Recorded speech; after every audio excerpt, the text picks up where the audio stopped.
હવે આજે આપણે ઓમના નિયમની મર્યાદા જોવાના છે. અહીં વચ્ચે ટોપિક છે, પણ જ્યારે આપણો ઓમનો નિયમ ટોપિક ચાલુ જ છે તો તેની સાથે આપણે ઓમનો નિયમની મર્યાદા પણ લઈ લઈએ. ટોપિક છે 3.6 ઓહમના નિયમની મર્યાદાઓ, લિમિટેશન ઓફ ઓહ્મ્સ લો. તો અહીંયા 3 મર્યાદાઓ આપેલી છે બુકની અંદર. તો પહેલી છે એ. તો એના અંદર શું છે? વી એ આઈના સમપ્રમાણ રહે નહીં. એનો મતલબ કે ઓહમનો નિયમ શું છે? ઓહમનો નિયમ તો વી ચલે છે આઈ, અથવા V is equal to I R. તો વી અપોન આઈ કરો તો તમને અવરોધનું મૂલ્ય શું મળે? અચળ મળતું હતું.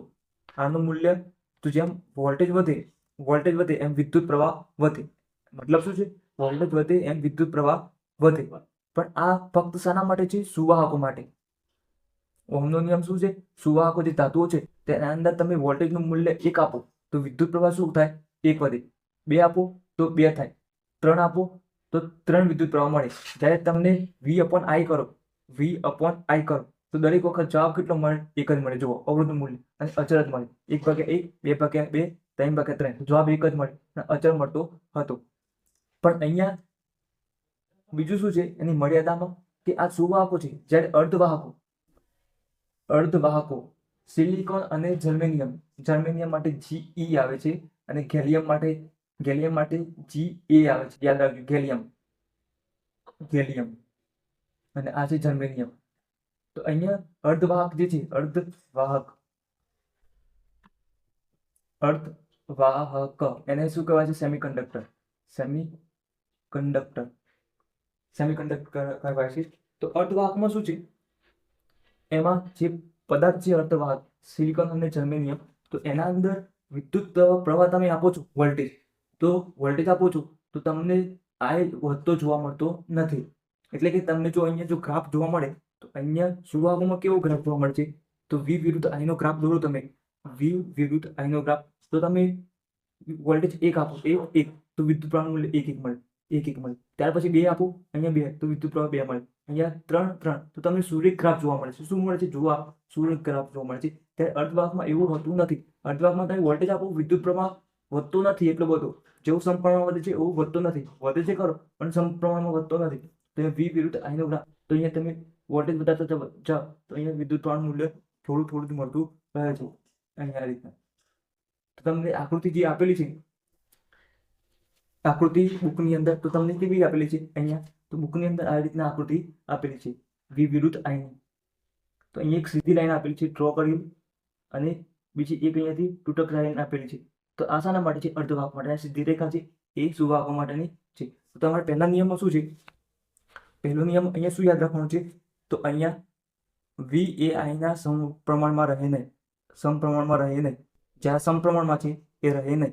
તો અહીંયા તમારે યાદ રાખવાનું છે વી એ આઈના સમપ્રમાણમાં રહે નહીં. આ પહેલી મર્યાદા છે ઓહમના નિયમ. ત્યાર પછી બીજી મર્યાદા શું છે? બીજી મર્યાદા વી અને આઈના વચ્ચેનો સંબંધ વીના ચિહ્ન પર આધાર રાખે. ચિહ્ન ઉપર આધાર રાખે તો અહીંયા તમને જુઓ, તો તમે જ્યારે ઘરે કોઈ હોલ્ડર હોય છે, આ રીતના ચોરસ હોલ્ડર હોય છે, એમાં અહીંયા ઘોડો લગાવેલો હોય છે. આ રીતના ઘોડો લગાવેલો હોય છે. ત્યારે તમે વાયરના 2 છેડા તમે આપી, અને એ જો પ્લગ જેવું હોય છે, અહીંયાથી 2 આ રીતના આપેલા હોય છે, અહીંયાથી એના પ્લગ જેવું હોય છે. હવે આ પ્લગ તમે એક છેડો આર કહી દીધું અને એક એલ કહી દીધું. જ્યારે તમે અહીંયા સ્વિચ બોર્ડમાં અહીંયા એક આ રીતના ખાના આપેલા હોય છે, તો ખાનામાં તમે જ્યારે આ બોર્ડમાં પર આવશો તો અહીંયા આર છે, અહીંયા એલ છે. તો આરના અંદર આર નાખો અને એલના અંદર એલ નાખો તો પણ વિદ્યુત પ્રવાહ મળવાનો છે, વિદ્યુત બલ્બ ચાલુ થવાનો. ત્યાર પછી આરની જગ્યાએ આરમાં એલ છેડું નાખો અને એલમાં આર છેડું, તો પણ વિદ્યુત પ્રવાહ મળવાનો છે. તો અહીંયા વિદ્યુત પ્રવાહ મળે છે. પણ જ્યારે તમે કોઈ એલઈડી લાઇટ એની ઘોડી, તમે એના રીતના ઘોડી આપેલી હોય છે, એક નાની ઘોડી, અને એમાં 2 છેડા આપેલા હોય છે તારના. તો તમે બેટરી વડે જ્યારે તમે આપો છો, અહીંયા એક બેટરીમાં ધન અને એક ઋણ છેડો હોય છે. તો અમુક ટાઈમ તમે ધન છેડો જ આપો ત્યારે જ વિદ્યુત પ્રવાહ મળતો હોય છે. તમે ધન અને ઋણ છેડો આપશો તો વિદ્યુત પ્રવાહ મળતો હોતો નથી. તો અહીંયા એવું જ કહેવા માંગે છે કે અહીંયા તમે લખી લો, અહીંયા શું છે? વી અને આઈના વચ્ચેનો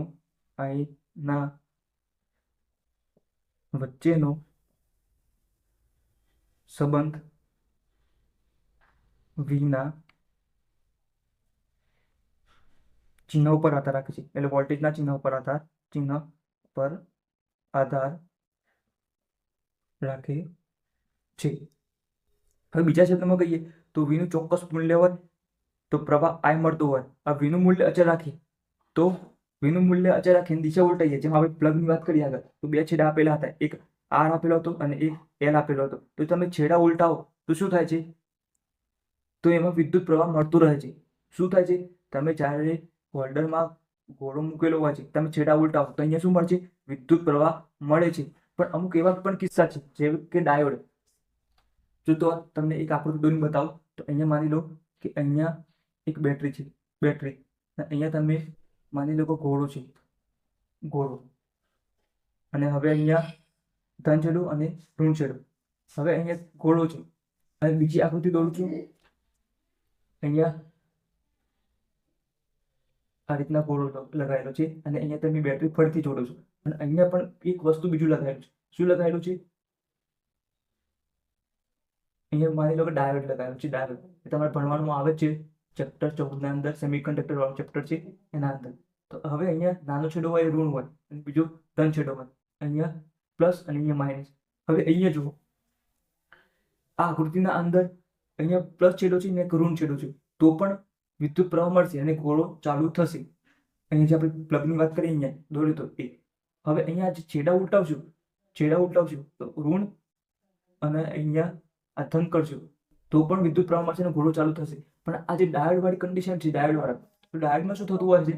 જો તો અહીંયા જો પ્લસ છેડો હોય તો અહીંયા તમારે ડાયોડનો પ્લસ છેડો જ હોય તો આ સ્થિતિને ફોરવર્ડ બાયસ કહે છે અને વિદ્યુત પ્રવાહ પસાર થાય છે. શું થાય છે? વિદ્યુત પ્રવાહ પસાર થાય છે.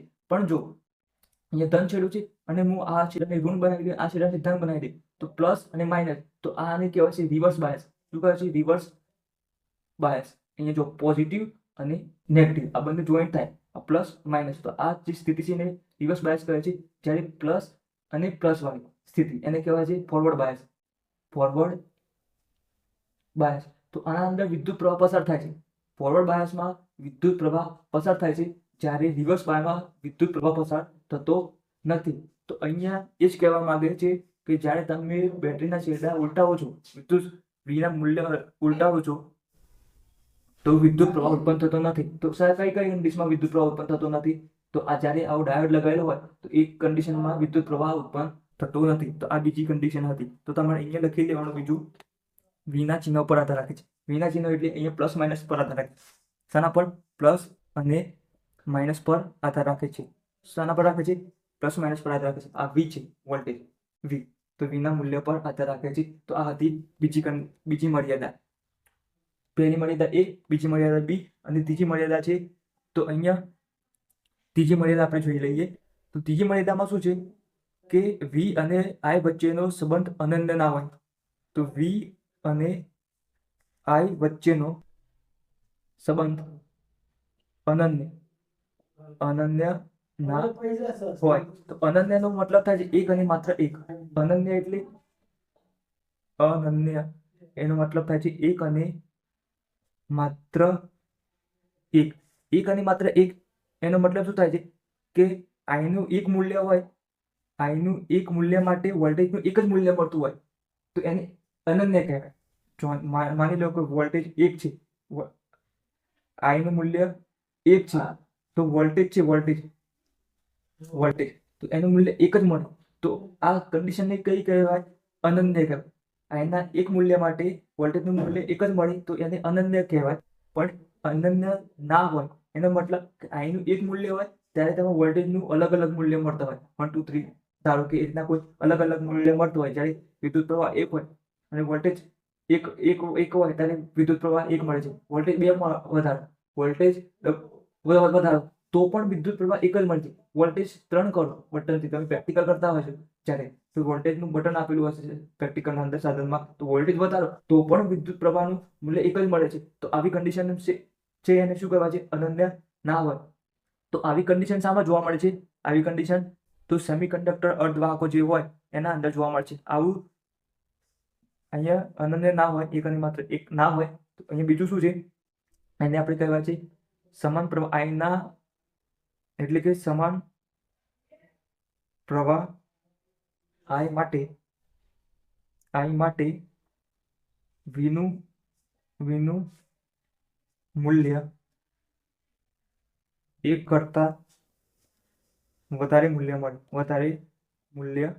મળે તો 1 કરતા વધારે મૂલ્ય મળે છે સમાન પ્રવાહ I માટે વોલ્ટેજનું 1 કરતા વધારે મૂલ્ય મળે છે 1 2 3 તો આ કન્ડિશન એ શામાં જોવા મળે છે તો એનું ઉદાહરણ શું છે તો ઉદાહરણ છે ગેલિયમ આર્સેનાઇડ અહીંયા જોજો ગેલિયમ આર્સેનાઇડ આને કહેવાય છે ગેલિયમ આર્સેનાઇડ અહીંયા જોજો ગેલિયમ માટે Ga આવે છે જ્યારે ગેલિયમ માટે જર્મેનિયમ માટે Ge આવે છે ગેલિયમ માટે Ga અને જર્મેનિયમ માટે Ge આવે છે આ યાદ રાખજો તો આ ઉદાહરણ હતું તો પણ આ ઓહમના નિયમ છે એ મર્યાદાઓ છે અને આ મર્યાદા છે જે છે એ અપવાદ કહેવાય મર્યાદા શું હોય અપવાદ હોય બધા નિયમ જે લાગુ પડતા હોય એક જ જગ્યાએ એ નિયમ હોય અને જ્યાં એનાથી કોઈ અલગ થતું હોય તો એને શું કહેવાય છે મર્યાદાઓ કહેવાય છે લાગુ જોવા મળતું ના હોય સમાન તો એની મર્યાદા હોય છે અપવાદ કહેવાય છે